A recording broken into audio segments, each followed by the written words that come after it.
Hello guys, and welcome to this edition of AI Governance Engineering with myself, Gavin. And I'm going to be doing another video on my ISO Compliance Gate tool for AWS SageMaker.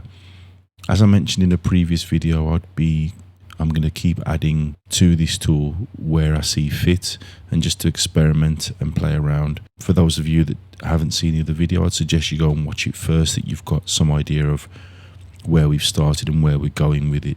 So basically I've built an AI automated compliance gate for ML models, and it checks models against 8 ISO standards and the EU AI Act before they can be deployed.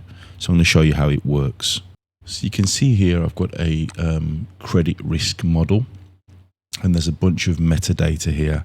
So what I'm doing is I'm adding in essentially these gaps, like no SHAP analysis, no adversarial testing, partial security controls, in the hope that the compliance gate tool will catch all of this. There's 1,000 records. Again, I got this from, is it Kaggle? Yeah, I think it's from Kaggle. I got these historical credit decisions from German financial institution. There's some of the protected attributes. What else have we got? Explainability method, feature importance only, local explanations not implemented, SHAP analysis not performed, Lime analysis not performed, counter factual explanations not available, interpretability level low, black box model with basic feature importance. And this is going to be one of the risks moving forward with AI systems, basically. Expected finding, we expect it to be amber because it requires SHAP and Lime for high stakes credit decisions. And then there's a bunch of security triggers already in there for ISO 27090, which we'll get into again throughout the video.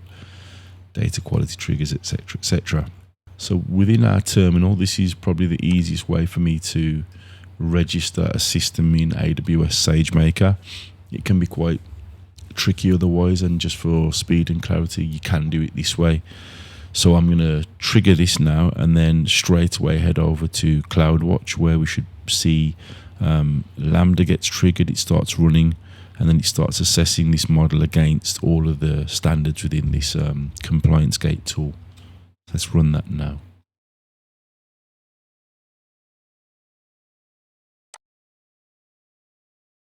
So it's registering, and if we now go over to CloudWatch, Lambda, and we've got log streams here. Let's try again if we go here. And we're inside Lambda now. And we should be able to see updating. Let's have a little refresh. Yeah, as you can see, it's starting to pad out now. Can we tail this? I mean, it's probably already finished at this point. It's very fast. Let's see if we can tail it. You have to kind of catch this at the right time, especially if you're trying to show it for demonstration purposes. There we go. So yeah, it looks like it's completed. Let's have a look through. What have we got? Let's have a look. Fundamental rights assessment completed. Mapping ISO compliance to EU AI Act requirements. It's given it a risk tier in relation to EU AI Act. It's non-compliant. Final compliance decision is rejected. Generating compliance reports. Executive summary, EU AI Act report. Compliance evidence JSON model registry status set to rejected. It's stored all compliance reports in S3. Beautiful. And all the reports. Successfully stored 5 reports. It's also sent an SNS notification to our email, which is there. It's rejected. What else? Compliance assessment completed successfully. Status rejected. That's the end of that. So then if we jump over to our S3 buckets, just give this a refresh. Where are we? Okay, let's try number 6 because that's the latest. Okay, looks like it could be this one. So here we've got this bunch of outputs, basically what the tool generates. Compliance evidence, JSON, EU AI Act assessment, executive summary, fundamental rights assessment, and ISO standards report. So first of all, I'm going to go ahead and let's say start with the executive summary, something you can show the boss. And we'll download this so we can view it inside Cursor for a bit more of a visually appealing experience. See what we get. Right, so if I just close off some of this, make it a bit more clear. So what have we got here? Executive compliance summary. So here we've got the model, German credit risk classifier, and that's version 6, the one we were just looking at. It's non-compliant. There's the assessment date. ISO standard assessments compliant, green to 0 standards, partial compliance, amber to 5 ISO standards, and non-compliant to 3. So this is not ready at all, and this should send a clear signal to management. EU AI Act compliance is clear, it's high risk and it's non-compliant in its current state, so we should reject this at the moment. And then we have a breakdown of the findings article by article. Article 9, risk management system non-compliant, as evidenced by ISO 23894, risk management for AI systems, and obviously 42001. Article 10, data and data governance, compliant with ISO 5259 for data quality. Article 13, transparency, it's compliant for the newly integrated ISO standard 6254 for transparency and explainability for ML systems, I do believe. Article 15, accuracy, robustness and cybersecurity. There's a bunch of ISO standards here. It's like some kind of firewall. Non-compliant, ISO 29119, 42119, and I think these are documentation ISOs. Right? I'm starting to lose track of all these ISO numbers at the moment. ISO 25058 and 27090, which is the one that I've just integrated as well for essentially AI cybersecurity issues. Cybersecurity assessment, there you go, not available. Threats assessed, 13 AI specific cybersecurity threats, and some OWASP controls, which is recently added. Red, 0 out of 7 OWASP controls implemented. And then quality management system status non-compliant, ISO evidence not available, but there is some evidence for ISO 5338 AI system lifecycle. So deployment should be blocked at this stage, so reject it. High risk requirements are not met. I think this sends a clear message to leadership, and then you can review the detailed compliance reports and address the gaps before resubmission. And yeah, there you go. It just tells you this is a high level overview for decision makers, and then we can go into more technical details there, more regulatory stuff there. So let's have a look at some of the others. So now let's have a look at the ISO standards report. We'll download that as well. Open. Right, let's have a look what we got here. This one's a bit more chunky. So again, just for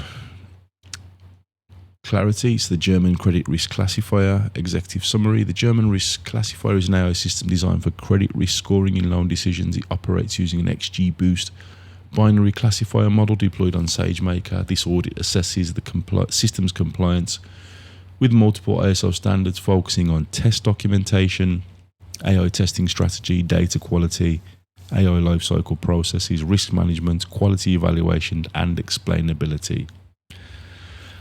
Overall conformance assessment is amber. Justification, significant gaps in documentation, risk assessment, and explainability were identified.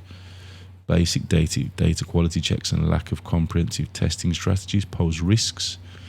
And then you've got top 5 cross-standard risks or deficiencies.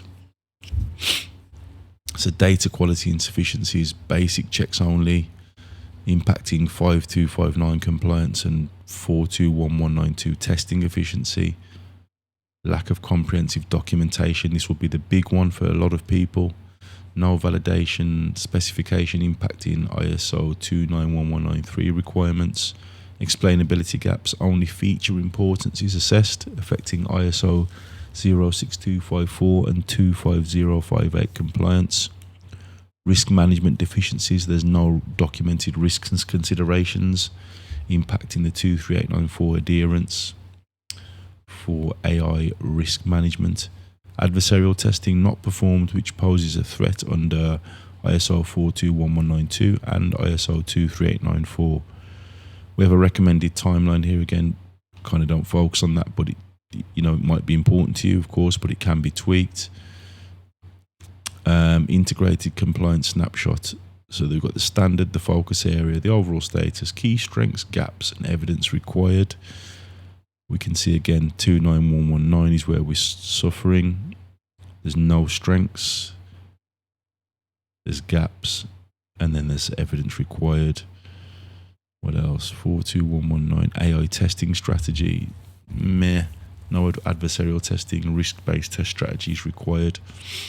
Life cycle kind of present, key strengths, deployment environment set, critical gaps, life cycle stage documentation, and evidence required, life cycle tailoring rationale. What else? The latest standard I've added, 06254, explainability and interpretability. It's only partially met the status as there's no LIME or SHAP analysis, and we also need explainability documentation. You get a bit of cross-standard assessment here. 29119 for test documentation and evidence. We're missing test plans, test reports, and validation specifications. Therefore, it lacks traceability to 291192 processes, impacting 421192 execution. AI testing strategy requires linkage to 25058 quality thresholds. 5259, only basic checks performed, insufficient documentation to support 291193, and therefore 421192. So you can see how they're all feeding into each other. I know there's lots of numbers being thrown around here, but again, when you've got people talking about becoming 42001 compliant, what are they talking about? Well, this is how it's got to all start weaving and connecting together. And I think this is the headache that most businesses are sort of faced with at the moment. Is like, where do we start with this? Even consultants, are they ensuring that in their research and their preparation right now that they are fully considering all these new standards that are coming out left, right, and centre, and then integrating them, mapping them together in the correct way? I'm not saying, again, this is the most effective way. It's the way I've sort of tailored it at the moment. And if there's any advice or any errors, please do point them out to me in the comments or drop me a message. But generally speaking, I feel like this is the way it's got to be done if we're going to be talking ISO 42001 and EU AI Act compliance. What else? 5338 lifecycle processes. Dependencies affected by gaps in 5259 data processes and 23894 risk monitoring. This is just brilliant. 23894 AI risk assessment. No risk management, missing impact in testing. 250 AI quality evaluation. Limited to feature importance, lacking robustness and transparency. This is really worth checking out, this technical standard, guys. It's overlooked. But again, it's about quality evaluation of AI systems. It's kind of like just that silver lining on top to ensure that you're doing best practices overall. The silver lining, some might say. And then the recently added technical standard 06254 for explainability and interpretability. Stakeholder specific objectives, only feature importance assessed, lacks comprehensive explainability. Integration with lifecycle processes, missing detailed explanation for stakeholders. Then we get a unified risk and control analysis, risk ID 12345, description, source or standard that it's related to, impacted lifecycle stage. I mean, look at that. Brilliant. Again, the lifecycle thing's important throughout all of this because there's loopholes there. This is making sure that throughout the start to the end of this system, you are mapping the appropriate standards where they need to be. So therefore, if we consider 5338 as the sort of guiding light, and then we just build around that as well. It's going to add a lot of value. Mitigation, testing data process, develop comprehensive data plan, documents, testing, enhance explainability methods, establish risk management process, and the residual risk is high and medium. Oh no, you can decide that yourself, and the due date, again, you can decide yourself.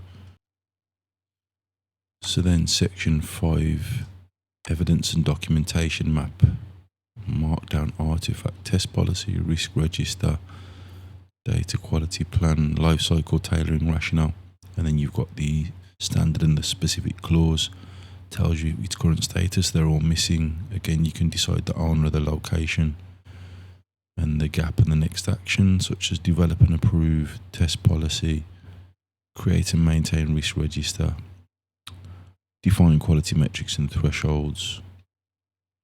And again, the roadmaps, it's a good start for sure, but it can be tweaked, of course. Develop risk management framework, references 2, 3, 8, and 4, clause 6. Short-term, establish detailed test documents in relation to 291193. Medium-term, enhance explainability models or methods, references 06254, clause 8.2. So now we can look at the EU AI Act assessment. If we download this too, opening cursor, and again, EU AI Act compliance assessment, German credit score, German credit risk classifier, there's the date and the regulation it's assessed against. It's labelled as high risk on the basis of Annex 3, Area 5B, AI systems intended for evaluating the credit worthiness. I mean, these costs are whatever, arbitrary. Implementation timeline, again, that can be updated. Compliance requirements, implement a robust quality management system, which would obviously be AIMS. Conduct thorough data quality and risk assessment, 5259238894. Ensure transparency and explainability. Again, I forget the name of that new standard, but you can see where it connects. Regular monitoring and evaluation. Again, that could be 5338 AI system lifecycle. Incident response and input validation protocols, compliance with documentation reporting obligations, 29119 series and the 42119 series, I do believe. And again, some initial next steps, enhance explainability, and you've got all the tools, you've got all the standards that guide you with that, strengthen data quality checks, edge cases, training data unspecified, ensure that the training data complies with EU standards on data quality, protected attributes, special attention needed for handling sensitive data, pending manual approval, considered a detailed internal audit. And this assessment provides a structured roadmap to achieve compliance with EU AI Act for your system. Applicable requirements, you've got all the articles there, and it tells you that they're mandatory. And at the moment, the status is non-compliant, so you should reject it. And then you get the detailed article by article breakdown, Article 9, and the standards, the ISO standards mapped to it with the clause. Risk management missing Article 10. Again, the status is, the standard is mapped, and the evidence that you'll need, or the evidence that's present, should I say. Article 13, transparency, again mapped to a standard. You're compliant in that area. Article 15, standards mapped, and there's lots of them, as you can see here. Just how well this tool works, or the combination of these ISO standards and the 2790 will be the 27001, 27002 of AI systems for sure. OWASP controls as another layer. Key threats assessed, data poisoning, model exfiltration, training data leak, model theft. Saying the missing in this example. Article 17, Quality Management System for 2001 and AI System Lifecycle, Gap Analysis, Article 15, Article 17, Conformity Assessment. As a high-risk assessment, conformity assessment is required before placement on the market.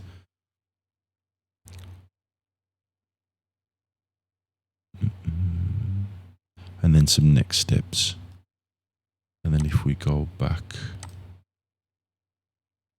let's just check what we've done. So we've done ISO, have we done fundamental rights? We've done executive summary, EU Act. Let's check this, I can't remember.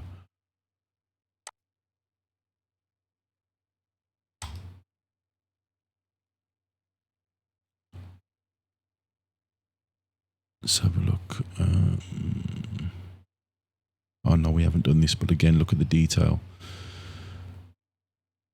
The purpose, the intended use, the deployment context, high-risk classification, automated decision-making level, current development stage, affected population, fundamental rights impact assessment. You've got affected groups, so non-discrimination article 21 charter, immigrants, self-employed, age groups.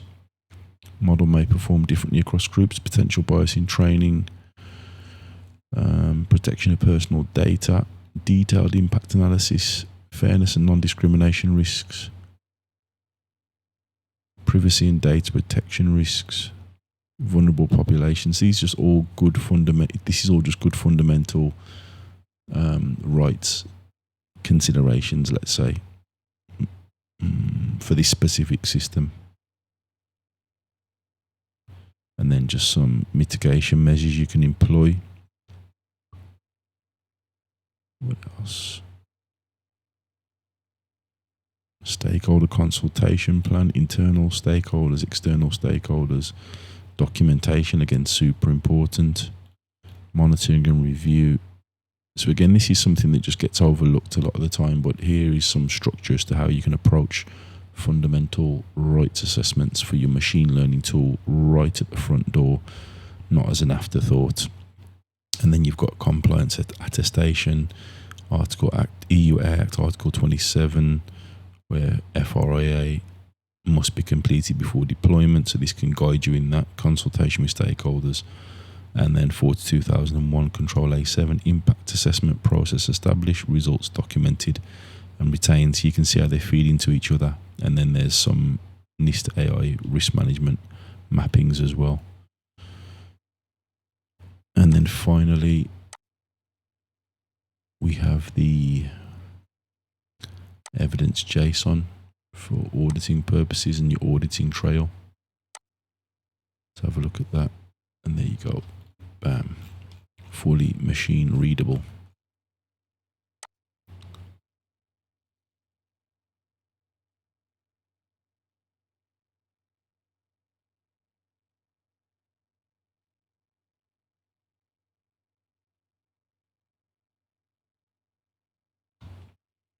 And then if we look at SageMaker,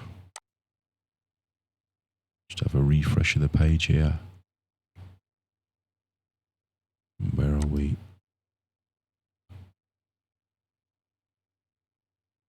So we've got this here, it was rejected. Let's have a look.